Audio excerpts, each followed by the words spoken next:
Hi, it's Jack here, Jack Healy, for those of you who don't know me. I am going to share a series of six short YouTube videos with you on the subject of what I call acting in a cosmic context. This is the working title of a book that I have been writing for about 20 years now. Those of you who know me know that acting, the business of acting, is of great importance to me. But I also have a background in the sciences, and I suppose it's given that I started writing about acting over 20 years ago, it's not surprising that the subject would drift into the broader cosmic reality. Okay, we don't think of these two things as being associated. So if we think about the word cosmos at all, and we may not do, we kind of think of it as being the domain of the sciences, and we may not think of ourselves as being scientific or having any interest in science. On the other hand, the business of acting seems like a somewhat more flippant pursuit. And it's hard to kind of consider that these two things might be associated in any way in anybody's mind, but they've very much become associated in my mind. And so I'm doing this as a fundraiser, if I haven't made that already clear. So I'm looking for money off you. You can give it if you don't want, because primarily, or in a co-primary way, I also want to share this content with people. So how did I go from acting, a discussion of the business of acting, to an understanding of that business in the entire cosmic reality? So there are just a few things to talk about in that regard, and I'm going to talk briefly about those now. I suppose a tertiary goal of mine in writing this book and in sharing this content is to give you a kind of a real sense of the narrative that has given rise to you, me, and everything. And I suppose on the foot of an understanding that associates that with the business of acting, to some degree, maybe steal that content from the world of science that seems to own it in the minds of most people. Just going to talk briefly about a couple of things in this introduction. So what would lead me to go from the business of acting to an examination of that business in a cosmic context? Well, you may not know too much about the cosmic narrative that has given rise to you, and that may sound like a very complicated business. But I'm just going to explain a few brief things to you to begin with, if that's okay. So I thought a lot about acting, and there is a prevailing belief that acting involves a measure of pretense. So pretense is an uneasy word in the sense that we don't always have a wholesome sense of it. We look upon it as involving a deceit of sorts. And that's not the way the business felt to me. It didn't feel, when I undertook to act, it didn't feel as if I was either deceiving myself or anybody else for that matter. And certainly, if there was a concept of deceit involved or pretense, it was more wholesome than that. So the after a lot of thinking about that subject, I found myself asking one question, and that is this. So if I pretend when I act, what is the truth of me? What is the true self? And I could only conclude that, in fact, there is none really. Okay. And that is not to say that we're given to a kind of a habitual deceit when it comes to what we are, but we deal, without being aware of it, we deal in different versions of the self. So, and that is a very important word for me, the word version. So the example that I like to give in the acting classes is, say, if you're going for a job interview or to the bank to ask for a loan. In that scenario, you will undertake to version yourself in a particular way. And you will wear particular clothes. You may get yourself groomed. If you have piercings, you may take those out. And I suppose what really fascinates me is that you will change the tone of your voice. Not only that, but in a very unconscious and in a very subtle way, you will change your language. You will edit out words that you might normally use. So 2 hours later, you might be down in the pub with your mates and you are presenting a different version of yourself again, maybe one that you're more comfortable with. If you go out on a date, there will be another version of you. If you're talking to children, there'll be another version of you again. Most of us constantly grapple with this idea of what we are and how we present. And for most of us, it's work in progress. So we live in an age where, choosing gender or no gender at all seems to be an option. And we constantly treat ourselves as malleable. And there are certain very obvious examples of that. So our hair is an example, and it's something that's for many of us easily shapeable. And so we will undertake to shape it in whatever way that we can. And I'll be discussing that at more length in one of the videos. But that made me decide upon a definition of acting. And well, actually, two definitions of acting. The first of these is acting is an exercise in creative play within both the experience and the concept of the self. That's the first one. And the second one is acting is what is the other one? So acting is a fundamental cosmic imperative towards otherness as we find it in the human domain. Okay.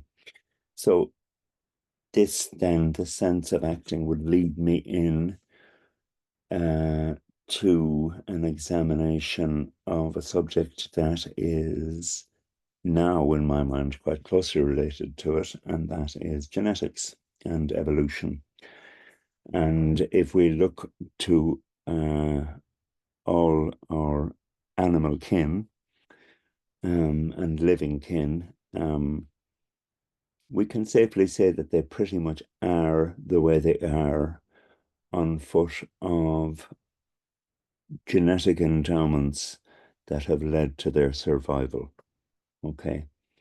The classic example of this is the giraffe with the long neck. So basically, giraffes are leaf eaters, and giraffes with a slightly longer neck had an evolutionary advantage over their shorter necked kin. And so the shorter necked ones, giraffes aren't famous for sharing, to the best of my knowledge. So the shorter necked ones died out. The longer necked ones survived and reproduced and passed their genes onto their children, who in turn had the longer necked characteristic. And of course, this dynamic escalated over many, many, many, many thousands or even millions of years to give us the giraffes we have today. And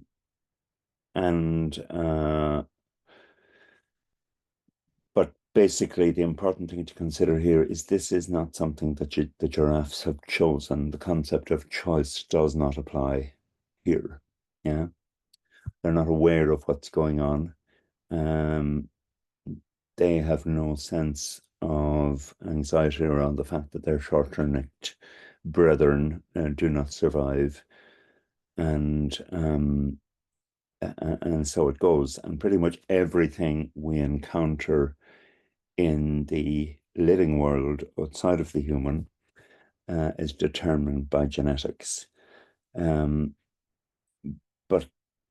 the same consideration applies in that world. And it is very much a concern with how living things present. Okay. We're all familiar with the way cats, when they're under attack, they will, fluff up their coats and they will swing their arses out front here, and their tails will go up, and so that they will look much bigger than they actually are. Okay, they look big and scary, and they will also hiss and spit. And again, it's not as if they choose to do this; they don't. But certain circumstances will kick off that reaction in them on foot of genetic endowments that have led to their survival. Okay, there's no decision involved. This is how they present in certain circumstances. And if you go everywhere in the animal world and the living world outside of the human, you will see this. And the human is, to a large extent, a genetic phenomenon. We know that. I'm given to have curly hair because my mother's side of the family had curly hair. My father was bald when he was 18. It suited him very well. But anyway, I get the curly hair from my mother's side. Have the big chin from both sides, I think. I'm tall because my father was tall, and so on. And so we are genetic phenomenon in much the same way as our other living kin are. But in many, many ways, we choose to override the dictates of our genes or change the dictates of our genes. So we change our hair, we change the color of our hair, we put on makeup, we get plastic surgery, we undergo gender reallocation, therapy and surgery. We may have a genetic predisposition to kind of anger or attack or whatever. But we will intervene in our impulse to act on that. There are laws which dictate to that, and codes of behavior and moral codes, etc. In the crudest sense, we undertake not to behave like animals much of the time with respect to our animal kin. We may feel fear in certain circumstances, in line or in keeping with our animal instincts, but we undertake to override that feeling of fear um, with an eye on some kind of desirable outcome. So we go to the dentist or we get minor surgery or major surgery and we feel fear, but we still go ahead because we consciously and intellectually know that there are positive outcomes. So even though we are genetic phenomena, we still often choose to override the dictates of those genes. Um, and so this leads me, and I'm just going to switch to my whiteboard here for a sec. So this leads me to recognize that in the living domain, Living.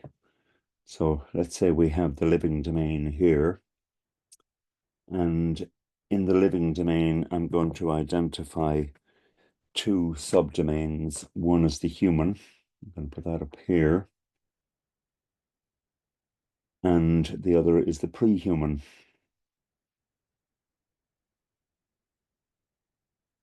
Okay. So now,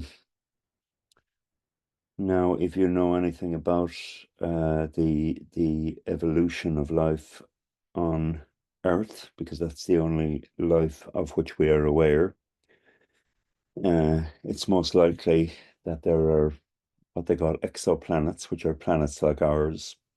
Given that there are billions and billions and billions of stars like our sun in the universe, there must be other planets like ours. And if there are, the chances are that they have produced life in the way that our planet has given rise to life. But if we go right back about 4.5 billion years um, to the very first life forms, okay, so back to here, we had simple things, pretty much like the viruses of today. Um, they're called prokaryotes, um, and simple life forms, we'll say.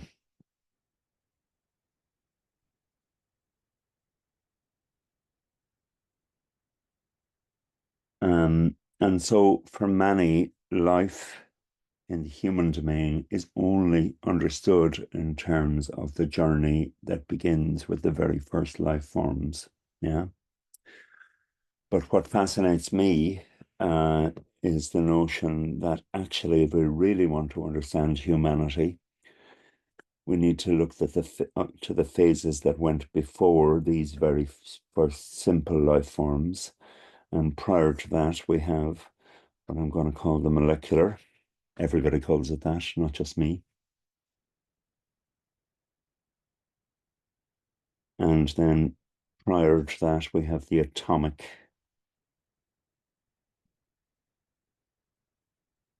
And before that, then we have, forgive the limitations of um my whiteboard. Okay. So before that, we have what I will call the pre-atomic.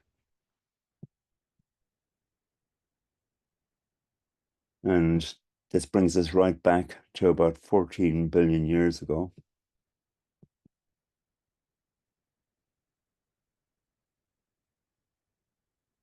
To what we call the Big Bang.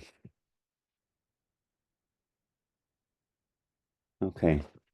And the Big Bang is a pretty bizarre event and a challenge to the common sense of even the most hardened scientist. But what we do know is that in the immediate aftermath of the Big Bang, um, there was nothing in the cosmos except hydrogen gas.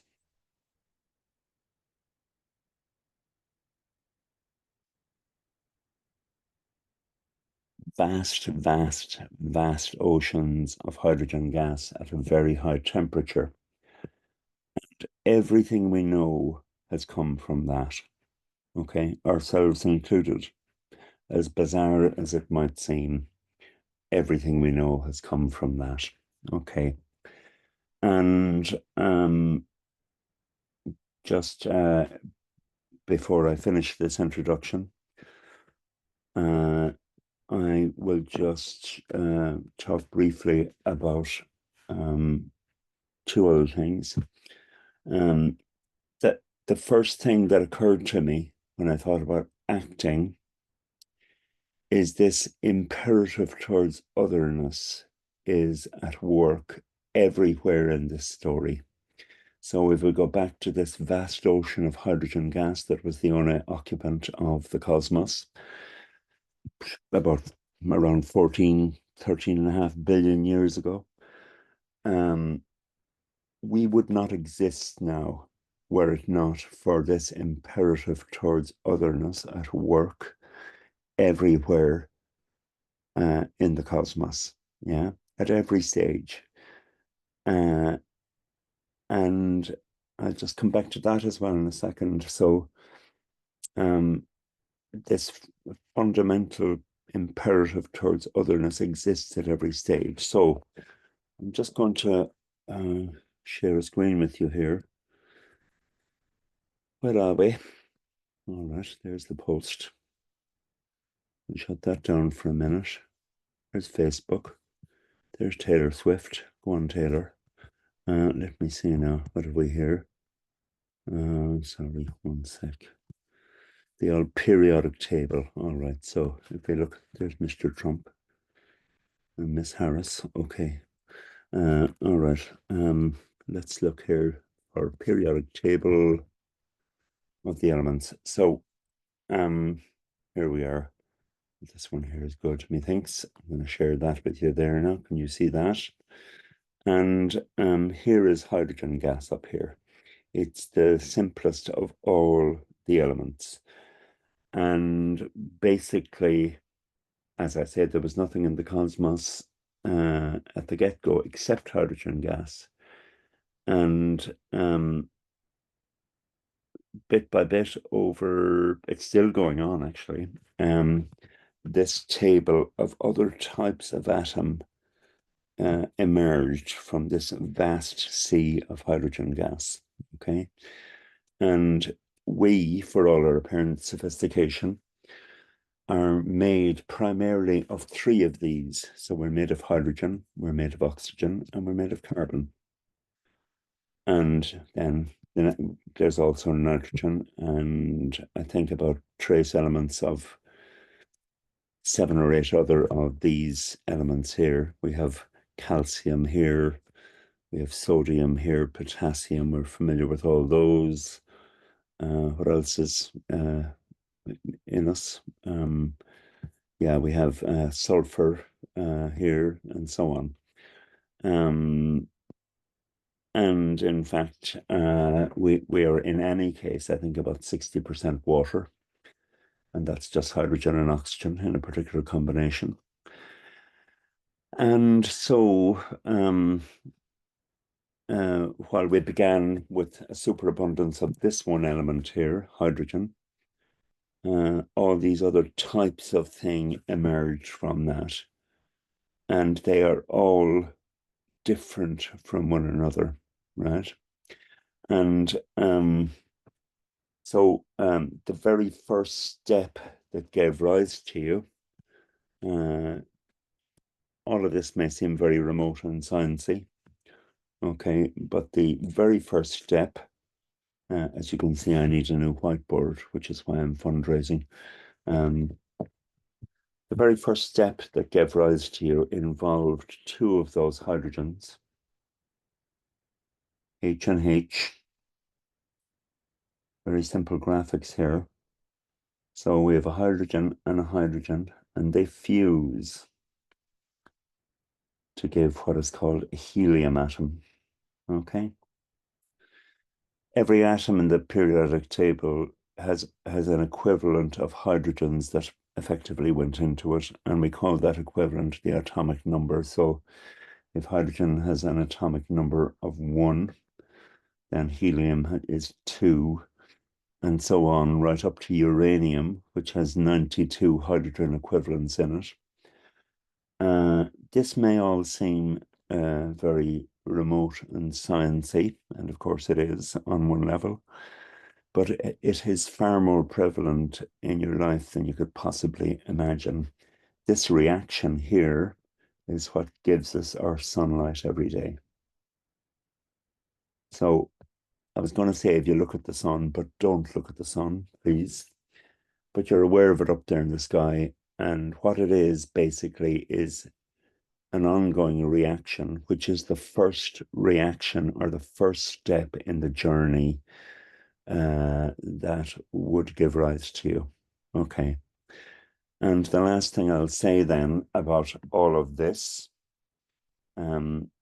so at the atomic level, we begin with this vast ocean of hydrogen gas. At the atomic level, we have 92 naturally occurring things. That we have a different kind of assembly at the molecular level, yeah, which gives rise to billions and billions of different types of molecule, yeah. And from that vast ocean of molecules, the very first living things emerge based on one remarkable molecule, which we call DNA, deoxyribonucleic acid, which is the basis of all genes. And on foot of that, we have roughly 4.5 billion years of evolution, which in time would give rise to the first hominids and the apes and other primates, as we call them, being among those. And in time, we, the humans, would emerge. Yeah. And at all stages of that journey, this imperative towards otherness is essential. Yeah. And what's also interesting is that there are different phases in that imperative. Yeah. So we have the atomic phase where new things emerge on foot of one kind of dynamic of reaction and assembly. We have the molecular phase, which happens on the surface of planet Earth and elsewhere for all we know. Then we have the living phase, and the first phase of that is what I'm going to call the classical evolutionary. And then we have the human phase, where we make choices as humans about how we are and how we present to the world. And I've really come to understand, just one sec there now. I have really come to understand acting in that way. So, and then the final thing, I may talk about being a consequence of a 14-billion-year-old cosmic narrative. But I suppose what I find really exciting about that is the discovery or the realization that perhaps that narrative has not come to a conclusion in me or you or anything else in our cosmos. For the most part, that narrative is still alive everywhere. And what fascinates me in turn is the idea that I participate in its continued progress, or not, as the case may be. I'm not making any big pronouncements here, but it occurs to me that when I do something like acting, actually, what I'm doing is playing with that idea, of myself as a malleable phenomenon in my own hands in respect of this ancient narrative that gave rise to me in the first place. Okay, so this is an introductory video. If you're interested in hearing more, I will send on 6 other videos. If you're happy to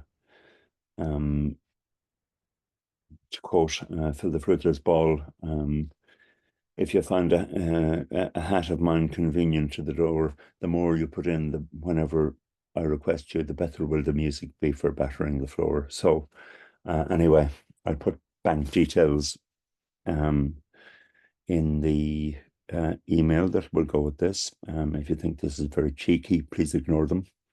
But by all means, look at the videos, because, as I say, a co-primary intention of mine here is to share this content with you. You know, all right. So we'll leave that there for now, and you can look forward to more. Okay. Thank you so much. Bye bye.